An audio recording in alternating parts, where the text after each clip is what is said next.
శాశ్వతశాల ఇది నా యేసు నివసించేశాల. దేవునికి స్తోత్రములు కలుగునుగాక, దేవునికి మహిమ కలుగునుగాక. సర్వశక్తిమంతుడు అయినటువంటి దేవాతి దేవుడు మనలందరినీ ప్రేమించి సజీవులుగా ఉంచి ఆయన కృపను నిండుగా మనందరికి అనుగ్రహించాడు ప్రియులారా. అందుకే ఈ దేవదేవుని స్తుతిస్తూ ఉన్నాను. అలాగే గడిచిన నవంబర్ మాసం అంతా కూడా ఆయన రెక్కల నీళ్ళలో సర్వాధికారి మనల్ని కాచి కాపాడి కంటి రెప్పవలే ఆయన కృపను నిండుగా మనకు అనుగ్రహించారు ప్రియులారా. అలాగే మనకు వచ్చినటువంటి వ్యాధులు, బాధలు, బలహీనతలు, కరువులు, కష్టాలు, నిందలు, అవమానాలు ఎన్నో మనకు నవంబర్ మాసంలో కలిగి ఉండవచ్చు ప్రియులారా. వాటన్నిటిలో నుండి దేవుడు ఆయన మహా కనికరం చూపించి ప్రతి విషయంలో కూడా ఆయన కృపను బట్టి, దయను బట్టి మనల్ని తప్పించుకుంటూ, కాపాడుకుంటూ, స్వస్థపరుస్తూ, దీవెన ప్రసాదిస్తూ, ఆశీర్వాదాలు కుమ్మరిస్తూ, ఆనందాన్ని ఇస్తూ ఆయన కృపలో మనలందరినీ కాచి కాపాడాడు ప్రియులారా. అందుకే మనమందరం కూడా నవంబర్ మాసంలో దేవుడు చేసిన ఘనకార్యాలన్నిటిని బట్టి దేవదేవునికి హృదయపూర్వకంగా మనం కృతజ్ఞతాస్తుతులు చెల్లించవలసిన వారమై ఉన్నాం. ఈ శుభదినాన సర్వాధికారి మనల్ని ప్రేమించి డిసెంబర్ మాసంలోనికి దేవుడు అడుగుపెట్టి కృపనిచ్చాడు ప్రియులారా. అందుకే సర్వశక్తిమంతుడైనటువంటి దేవాతి దేవునికి హృదయపూర్వకముగా మనమందరం కూడా కృతజ్ఞతాస్తుతులు చెల్లించవలసి ఉన్నది. ఎందుకంటే మనకంటే గొప్పవారు, ఘనులు, పేరు ప్రఖ్యాతులు కలిగిన వారు, బలవంతులు, వీరులు, శూరులు, అమౌంట్ ఉన్నవారు, ఆస్తిపాస్తులు కలిగిన వారు, అందచందములు కలిగిన వారు, బలము కలిగిన వారు ఎందరో ఈ శుభదినాన్ని చూడక మరణించి మట్టికి మన్నైపోయారు ప్రియులారా. అయితే కేవలం ఆయన కృప ద్వారా మాత్రమే మనం బ్రతికున్నాం. ఈరోజు మనం సజీవులమై ఉన్నామంటే అది మన భక్తి కానీ, మన నీతి కానీ, మన ప్రార్థన కానీ, మన విశ్వాసం కాదని మన హృదయపూర్వకంగా దేవుని ఎదుట ఒప్పుకొనవలసినది. ఈ శుభదినాన సర్వాధికారి మనకి ఇచ్చినటువంటి లేఖన భాగం చదువుకుందాం. పరిశుద్ధ గ్రంథంలో నుండి యెషయా గ్రంథం 9వ అధ్యాయం 6వ వచనాన్ని చదువుకుందాం ప్రియులారా. ఏలయనగా మనకు శిశువు పుట్టెను, మనకు కుమారుడు అనుగ్రహింపబడెను. ఈ శ్రేష్టమైన వాక్కులు మనందరి జీవితాలకు దీవెనకరంగా, ఆశీర్వాదకరంగా ఉండనుగా. నిజంగా దేవుని సన్నిధిలో చేరిన దేవుని ప్రియబడలమైన మనం ఇహలోకంలో ఏదైనా మనకు దేవుడు అనుగ్రహిస్తే బాగుండు, జాబ్ ఇస్తే బాగుండు, లేకుంటే ఆరోగ్యం ఇస్తే బాగుండు, అమౌంట్ ఇస్తే బాగుండు, ఇల్లు ఇస్తే బాగుండు, మ్యారేజ్ సెటిల్ అయితే బాగుండు, అలాగే కుమారుడు పుడితే బాగుండు, ప్రమోషన్ క్లియర్ అయితే బాగుండు, ఏదైనా పొలము స్థలము కొంటే బాగుండు, లేకుంటే ఏదైనా కంపెనీ నాకు అప్పగించబడితే బాగుండు, దేశ విదేశాలు నేను తిరిగి వచ్చేవాడిని అని మనం చాలాసార్లు అనుకుంటూ ఉంటాం ప్రియుల. అయితే దేవుడు అంటూ ఉన్నాడు ఇక్కడ, ఏలయనగా మనకు శిశువు పుట్టెను, మనకు కుమారుడు అనుగ్రహించబడెను. మనకు ఒక కుటుంబంలో ఒక కుమారుడు పుడితే అక్కడ ఉన్నటువంటి తల్లికి, తండ్రికి, లేక వారి ఇంటి వారికి, బంధువులు, రక్త సంబంధికులకు సంతోషం ఉండొచ్చు. కానీ ఇక్కడ అనుగ్రహింపబడినటువంటి ఈ కుమారుడు ఎలాంటి కుమారుడు అని వ్రాయబడిందంటే మనకు, అంటే లోకమంతటికి కుమారుడు అనుగ్రహించబడ్డాడు. కింద మాట మనం చదువుకుంటే, ఆయన భుజముల మీద రాజ్యభారముండును, ఆశ్చర్యకరుడు, ఆలోచనకర్త, బలవంతుడైన దేవుడు, నిత్యుడగు తండ్రి, సమాధానకర్తయగు అధిపతి అని అతనికి పేరు పెట్టబడను అని వ్రాయబడను. దేవునికి స్తోత్రములు కలుగునుగాక. ఈయన మీద రాజ్యభారం అంతా ఉందంట, లేక ప్రపంచ భారం అంతా ఉంది, జనుల యొక్క భారం అంతా ఉన్నది, జనుల యొక్క బాధ్యతలన్నీ ఆయన మీదే ఉన్నాయి, జనుల సంతోషం అంతా కూడా ఆయన మీదే ఉంది, జనుల యొక్క సంపూర్ణ ఆరోగ్య విషయం కూడా ఆయన మీదే ఉంది, జనులందరూ దీవించబడ్డానికి కూడా భారం అంతా ఆయన మీదే ఉంది. ఈలాగున మనకు కుమారుడు అనుగ్రహింపబడను అనేటువంటి మాట మనందరికీ చాలా చాలా ఆశీర్వాదకరం ప్రియులారా. ఈ శుభదినాన దేవుడు మనకు కుమారుడు అనుగ్రహించినందుకు మనకు జరిగేటువంటి దీవెనేంటి, ఆశీర్వాదం ఏంటి, శుభం ఏంటి అని మనం జ్ఞాపకం చేసుకుంటే, రోమీయులకు రాసిన పత్రిక 8వ అధ్యాయం 32వ వచనాన్ని చదువుకుందాం ప్రియులారా. తన సొంత కుమారుని అనుగ్రహించుటకు వెనుక తీయక మనందరి కొరకు ఆయనను అప్పగించిన వాడు ఆయనతో పాటు సమస్తమును మనకెందుకు అనుగ్రహింపడు. దేవునికి స్తోత్రములు కలుగునుగాక. దేవుడు యెషయా గ్రంథంలోనేమో మనకు శిశువు పుట్టెను, కుమారుడు అనుగ్రహించబడెను అని తెలియజేస్తూ ఉన్నాడు. ఇక్కడేమంటున్నా అంటే తన సొంత కుమారుని అనుగ్రహించుటకు వెనక తీయనటువంటి ఈయన ఆయనతో పాటు ఇంకేమంటున్నాడు, మనందరి కొరకు ఆయనను అప్పగించిన వాడు ఆయనతో పాటు సమస్తమును అనేటువంటి మాటలు ఇంకా చాలా చాలా ఆశీర్వాదాలు, చాలా చాలా దీవెనలు, చాలా చాలా స్వస్థతలు, మన కొరతలు, మన అక్కరలు, మన ఇబ్బందులు, ఏ ఏ విషయాలు దేవుణ్ణి మనం వేడుకుంటూ ఉన్నామో, కోరుకుంటూ ఉన్నామో వాటన్నిటిని కూడా సర్వాధికారి సమస్తమును ఎందుకు అనుగ్రహింపడు అంటూ ఉన్నాడు. దేవునికి స్తోత్రములు కలుగును గాక. నిజమే ప్రియులారా, కుమారుణ్ణే మనకు అనుగ్రహించడానికి వెనక తీయనటువంటి దేవుడు ఇహలోకంలో మన కొరతలు, అవసరతలు, అక్కరలు మనకు ఎందుకు తీర్చడు అని దేవుడు మాట్లాడుతున్నాడు ప్రియులారా. ఈ శుభదినాన సర్వశక్తిమంతుడైనటువంటి దేవాది దేవుణ్ణి కలిగి ఉన్నటువంటి మనందరి జీవితాల్లో ఏ విషయమైనా మనం దేవుని సన్నిధిలో ప్రార్థన చేస్తూ ఉంటాం, వేడుకుంటూ ఉంటాం, కన్నీరు కారుస్తూ ఉంటాం, ఉపవాసం ఉంటాం. దేవా కనికరించయ్యా, నీ చిత్తము చొప్పున నన్ను నడిపించు, నీ చిత్తము చొప్పున నన్ను ఆశీర్వదించు. మనం దేవుణ్ణి వేడుకుంటూ ఉంటాం. దేవుణ్ణి మనం అడుక్కుంటూ ఉంటే, దేవుని యొక్క ఆశీర్వాద కోసం మనం ఎదురు చూస్తూ ఉంటే, దేవుడు అవసరం అనుకుంటే పరలోక పట్టణము నుండి కూడా దేవుడు తన దూతను పంపి కూడా మనకు శుభకరమైన ఆనవాలు ఇస్తానని తెలియజేస్తున్నాడు ప్రియులారా. ఉదాహరణకు లూకా సువార్త 1వ అధ్యాయం 19వ వచనంలో భక్తుడైనటువంటి జకరియాను దర్శించుటకు దేవుడు తన దూతను పంపినట్టు వ్రాయబడి ఉన్నది ప్రియులారా. చూడండి ఆ మాట చదువుకుందాం. నేను దేవుని సముఖమందు నిలుచు గబ్రియేలును నీతో మాట్లాడుటకు ఈ సువర్తమానము నీకు తెలుపుటకు పంపబడి తిని అంటూ ఉన్నాడు. దేవునికి స్తోత్రములు కలుగును గాక. ఈ మాసంలో శుభకరమైనటువంటి వర్తమానం తెలియజేయడానికి దేవుడు తన దూతలను కూడా మన కొరకు పంపుతున్నాడని మనం గ్రహించవలసి ఉన్నది ప్రియులారా. భక్తుడైనటువంటి జకరియా కొరకు దేవుడు గబ్రియేలు దేవదూతను పంపినట్టు మనం చూస్తూ ఉన్నాం. వారు బిడ్డలు లేనటువంటి గొడ్రాలుగా ఆయన భార్య కనబడుతూ ఉన్నది ఎలిజబెత్ అమ్మ. ఈ సువర్తమానం తెలియజేయటకై దేవుడు తన దూతను పంపినట్టు వ్రాయబడి ఉన్నది. అలాగే చాలా విషయాలు మనకు తెలియనటువంటి సంగతులు తెలుసుకోవడానికి మనకు అర్థం కాకపోతే, మన మైండ్కి అర్థం కాకపోతే దేవుడు తన దూతలను పంపి కూడా చాలా విషయాలు భక్తులకు తెలియజేసినట్టు వ్రాయబడి ఉన్నది ప్రియులారా. అలాగే కన్య అయినటువంటి మరియా గర్భం ధరించబోతా ఉన్నది అన్న సంగతి తెలుపుటకు కూడా దేవుడు గబ్రియేలు దేవదూతను పంపినట్టు వ్రాయబడి ఉన్నది. జకరియాతో మాట్లాడడానికి, అలాగే కన్యమరియతో మాట్లాడడానికి దేవుడు తన దూతను పంపి తెలియని సంగతులు దేవుడు అక్కడ తెలియజేసినట్లు వ్రాయబడి ఉన్నది ప్రియులారా. దానియేలు గ్రంథం 8వ అధ్యాయం 15వ వచనం మనం చదువుకుంటే, దానియేలను నేను ఈ దర్శనము చూచితిని, దానిని తెలుసుకొనదగిన వివేకము పొందవలనని ఉండగా మనుష్యుని రూపము గల ఒకడు నా ఎదుట నిలిచెను. ఈ దర్శనం ఏంటో నాకు అర్థం కావట్లేదని ఆయన టెన్షన్ పడుతూ ఉన్నప్పుడు అర్థం కానటువంటి సంగతులు కూడా తెలియజేయటకు, వివేకాన్ని పొందుటకు కూడా దేవుడు తన దూతను పంపినట్లుగా అక్కడ వ్రాయబడి ఉన్నది ప్రియులారా. కింద మాట మనం చదువుకుంటే దానియేలు గ్రంథం 9వ అధ్యాయం 22వ వచనంలో, దానియేలు నీకు గ్రహింప శక్తి ఇచ్చుటకు నేను వచ్చి తిని. దేవునికి స్తోత్రములు కలుగును గాక. ఏ విషయాలు మనం గ్రహించలేకపోతున్నామో, నేర్చుకోలేకపోతున్నామో, మన ఆలోచనకు అందడం లేదో వాటన్నిటిని కూడా తెలియజేయుటకు దేవుడు పరిశుద్ధ గ్రంథాన్ని మనకుంచాడు, దైవజనులను మనకుంచాడు. వారి ద్వారా మనకు ఒకవేళ అర్థం కాకపోతే డైరెక్ట్గా దేవుడు తన దూతలను పంపి ఈ సంగతులు తెలియజేస్తున్నాడు. తెలియని సంగతులన్నిటిని కూడా దేవుడు తెలియజేస్తూ ఉన్నాడు ప్రియులారా. దేవునికి స్తోత్రములు కలుగును గాక. ఇక్కడ ఒక సందర్భాన్ని మీకు జ్ఞాపకం చేస్తాను.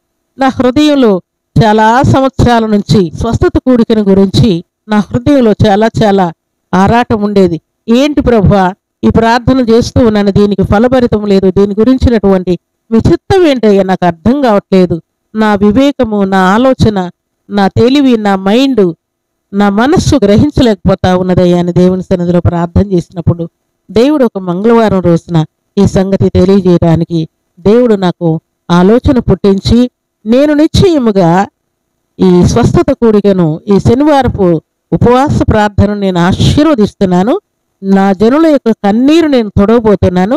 అద్భుతములను ఆశ్చర్య కార్యములను నేను జరిగించబోతున్నానని దేవుడు నాకు తెలియనటువంటి సంగతిని, నా హృదయానికి అర్థం కానటువంటి సంగతిని దేవుడు తెలియజేసి ఇప్పుడు జరుగుతున్నట్టుగా బెతెస్దా స్వస్థశాలలో దేవుడు లెక్కలేనన్ని అద్భుతాలు చేస్తానన్న మాట తూచ తప్పకుండా నెరవేర్చుకుంటూ దేవుడు తెలియని సంగతులన్నిటినీ తెలియజేస్తూ ఉన్నాడు. ప్రియులారా, దేవునికి స్తోత్రములు కలుగునుగాక. కుమారుణ్ణి దేవుడు మనకు అనుగ్రహించినప్పుడు ఈ సంగతులు, ఈ కార్యాలు చేయట దేవునికి అసాధ్యం కాదు ప్రియులారా. అలాగే మనం ఈ మాసంలో పొందబోతున్నటువంటి సకలమైనటువంటి దీవెనల గురించి దేవుడు తెలియజేస్తూ ఉన్నాడు. ఉదాహరణకు నహూము గ్రంథము 1వ అధ్యాయం 15వ వచనం మనం చదువుకుంటే, సువార్త ప్రకటించుచు సమాధాన వర్తమానము తెలియజేయువాని పాదములు పర్వతముల మీద కనబడుచున్నవి అంటూ ఉన్నాడు. అలాగే యూదా నీ పండుగలను ఆచరించుము, నీ మొక్కుబడులు చెల్లించుము అంటున్నాడు. నీ పండుగలను ఆచరించాలి అంటే, నీ పండుగలను సంతోషంగా నెరవేర్చుకోవాలంటే, లేక ఈ మాసంలో దేవుని ఎదుట నువ్వు చేసినటువంటి చక్కటి తీర్మానాలు, ప్రభువా నీ బిడ్డగా ఉంటానయ్యా, బాప్తిసం పుచ్చుకుంటాను, బలలో చెయ్యి వేస్తాను, ప్రార్థనాపూర్వకంగా జీవిస్తాను, పరిశుద్ధాత్మ శక్తితో నింపబడాలని కోరుకుంటూ ఉన్నాను, నీ సేవ కోసం నేను ప్రయాసపడతాను, నీ మాట ప్రకారం జీవిస్తాను, ఫలానది నీకు అర్పణిస్తాను, అది ఇస్తానయ్యా, ఇది ఇస్తానయ్యా, నా కుమార్తెని ఇస్తాను, నా కుమారుని ఇస్తాను, నన్ను నేను నీకు సమర్పించుకుంటానయ్యా అని ఎట్టి తీర్మానాలు మనం దేవుని ఎదుట చేసి ఉంటామో వాటన్నిటినీ ఏం చేయమని అంటున్నాడు? యూదా నీ పండుగలను ఆచరించుము, నీ మొక్కుబడులు చెల్లించుము అంటున్నాడు. దేవునికి స్తోత్రములు కలుగునుగాక. దేవునికి మనం మొక్కుబడులు చెల్లించటం వలన మనం ఆత్మీయంగా ఎలాగ ఉండాలని, ఎట్లు ప్రార్థనలో ఉండాలని, ఆత్మీయంగా ఎట్లు ఎదగాలని, 30 60 100 ఫలించాలని, దేవుని యొక్క పరిశుద్ధాత్మ శక్తితో మనం నింపబడాలని ఏ ఏ విషయాలు దేవుని ఎదుట మనం తీర్మానం చేశాము వాటన్నిటిని చెల్లించుట వలన, నెరవేర్చుట వలన పండుగను ఆచరించేటువంటి అవకాశాన్ని దేవుడు ఇస్తాడు ప్రియులారా. ఇహలోకంలో మనం వీటిని జ్ఞాపకం చేసుకుంటే పండగ కంటే ముందు మురిసిపోతూ ఉంటారంట. అవి చేయాలి, ఇవి చేయాలి, అట్లా చేయాలి, ఇట్లా చేయాలని లోక సంబంధమైనటువంటి కార్యాలతో వారు మురిసిపోతూ ఉన్నప్పుడు ముందు మురిసినటువంటి వారు పండుగ ముద్ద ఎరుగరని అంటూ ఉంటారు. అయితే దేవుని సన్నిధిలో చేరినటువంటి దేవుని ప్రియబిడ్డలమైన మన ఆరాటం, మన కోరికలు, మన ఇష్టాలన్నీ కూడా దేవుణ్ణి సంతోషపెట్టేటువంటి ఇష్టాలుగా ఉండాలి. ఆత్మ సంబంధమైనటువంటి కోరికలు కలిగిన వారంగా ఉండాలి. పరిశుద్ధాత్మకు సహకారం చేసేటువంటి కోరికలు మన హృదయంలో ఉండాలని దేవుడు కోరుకుంటూ ఉన్నాడు. ఈ మాసంలో దేవుడు ఆయన కుమారుణ్ణి ఇవ్వడమే మనకు ఒక శుభదినం ప్రియులారా. దేవుని సన్నిధిలో నా కోసం యేసయ్య పసులపాకలో పుట్టాడన్న వార్తే మనకు ఒక శుభదినం. మన పాపం నుండి విడుదల పొందామన్నదే ఒక శుభదినం. మన కోసం ఆయన ప్రాణం పెట్టాడన్నదే ఒక శుభదినం. దానితో పాటు మనం నీతి మార్గంలో, సత్య మార్గంలో నడుచుకునుటే, మన తీర్మానాలు నెరవేర్చుకునుటే ఒక శుభదినముగా దేవుడు జ్ఞాపకం చేస్తూ ఉన్నాడు. అలాగే ఈ శుభదినాలతో పాటు మన కుటుంబాల్లో కూడా దేవుడు శుభదినాన్ని ఇవ్వబోతూ ఉన్నాడు. దేవుని స్తోత్రములు కలుగునుగాక. కుటుంబాల్లో శుభకార్యములు, వివాహ కార్యక్రమాలు, కుమార్తెకు కుమారునికి వివాహాలు జరిపించి ఆయన మహిమను కనపరచబోతూ ఉన్నాడు. అలాగే జాబ్ ఇచ్చి, ప్రమోషన్ ఇచ్చి, బిజినెస్లో సక్సెస్ఫుల్గా బిజినెస్ జరిగించి, అప్పులు తీర్చి, కేసులు కొట్టివేసి, పైరు పంటలను ఆశీర్వదించి, బిడ్డల విద్య ఎందు, బుద్ధి ఎందు, ఆరోగ్యం ఎందు కాపాడి, ఇంటి వారందరూ కూడా సుఖ సంతోషాలతో దేవుని యొక్క చిత్తాన్ని నెరవేర్చుకుంటూ శుభప్రదమైనటువంటి ప్రయాణం చేయువారుగా, దేవునికి ఇష్టమైనటువంటి ప్రయాణాలు చేయువారుగా ఉండాలని పరిశుద్ధాత్మ దేవుడు జ్ఞాపకం చేస్తున్నాడు. యెషయా గ్రంథం 51వ అధ్యాయం 3వ వచనాన్ని చదువుకుందాం. యెహోవా సీయోనును ఆదరించుచున్నాడు, దాని పాడైన స్థలములన్నిటినీ ఆదరించి దాని అరణ్య స్థలములను ఏదేను వలె చేయుచున్నాడు. దేవునికి స్తోత్రములు కలుగునుగాక. ఈలాగున దేవుడు మనల్ని, మన కుటుంబాలను ఈ మాసంలో దీవించబోతూ ఉన్నాడు, ఆదరించబోతున్నాడు. ఏ విషయంలో కృంగిపోయావు, అలసిపోయావు, వేదనలో, దుఃఖంలో, అశాంతితో, అలజడితో ఉన్నావు, వాటన్నిటి విషయంలో కూడా సర్వశక్తిమంతుడైనటువంటి దేవాతి దేవుడు అన్ని విషయంలో మనల్ని ఆదరించి ప్రాణము తెప్పరిలో చేయబోతూ ఉన్నాడు. అలాగే ఈ మాసంలో మనకు సంతోషాన్ని కలిగించేటువంటి కార్యాలు ఏంటంటే, నిజంగా దేవుడు నూతనమైనవి మనకు ఇవ్వాలని మనం కోరుకుంటూ ఉంటాం. ఉదాహరణకు పండుగలో నూతన వస్త్రాలు కావాలి, అలాగే ఇల్లు నూతనపరచబడాలి, అలాగే మరి నూతనమైన క్యాలెండర్స్ రావాలి, నూతనమైన బైబిల్స్ రావాలి, నూతనమైన పాటల బుక్స్ కావాలి, నూతనమైనటువంటి అన్ని వస్తువులన్నీ కూడా నూతనంగా ఉండాలని మనం కోరుకుంటూ ఉంటాం ప్రియులారా. అలాగే సర్వాధికారి కూడా ఈ మాసంలో అన్ని నూతనమైనటివి మనకిచ్చి మన హృదయాన్ని ఆదరించి ప్రాణము తెప్పరిల్లు చేయాలని, మనం సకల సంతోషంతో ఉండాలని దేవుడు కోరుకుంటున్నాడు. ఎందుకు ఆయన మనకు సంతోషాన్ని ఇస్తూ ఉన్నా అంటే, మన ప్రియ రక్షకుడు పశులపాకలు మన కోసం జన్మించిన వార్త ఎలాంటిదని వ్రాయబడి ఉన్నది అని లూకాసు వార్త 2వ అధ్యాయం 10వ వచనం మనం చదువుకుంటే, భయపడకుడి, ఇదిగో ప్రజలందరికీ కలుగుబో మహా సంతోషకరమైన సువర్తమానం నేను మీకు తెలియజేస్తున్నాను. మీ కొరకు రక్షకుడు పుట్టి ఉన్నాడు అని దేవుడు తన దూత ద్వారా అక్కడ ఉన్నటువంటి గొల్లలను జ్ఞానులను ఆదరించి ప్రాణము తెప్పరులు చేసినట్టు ఈ శుభదినాన ఈ మాసంలో దేవుడు అన్ని విషయాల్లో మనం ఆదరించబడాలని, సకల సంతోషం సమాధానం అనుభవించాలని దేవుడు కోరుకుంటూ ఉన్నాడు ప్రియుల. అలాంటి గొప్ప కృపను, దీవెనను, శాంతిని, సమాధానాన్ని మనం పొందాలని దేవుడు కోరుకుంటున్నాడు.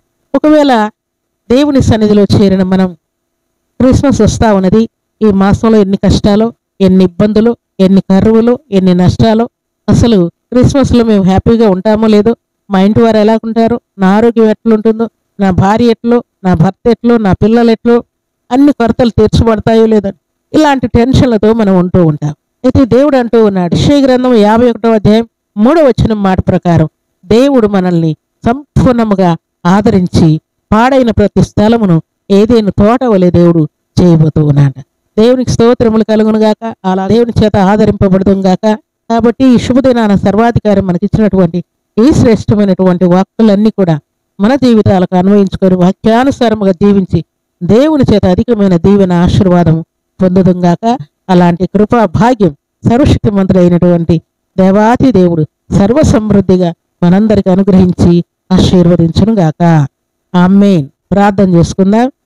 భూమి ఆకాశములను కలుగు చేసిన మా తండ్రి, మీకు కృతజ్ఞత స్తుతులు స్తోత్రములు చెల్లిస్తున్నాను. గడిచిన నవంబర్ మాసం అంతా కూడా మీ రెక్కల నీళ్ళ మమ్మల్ని కాపాడారయ్యా, మీకు స్తోత్రాలు.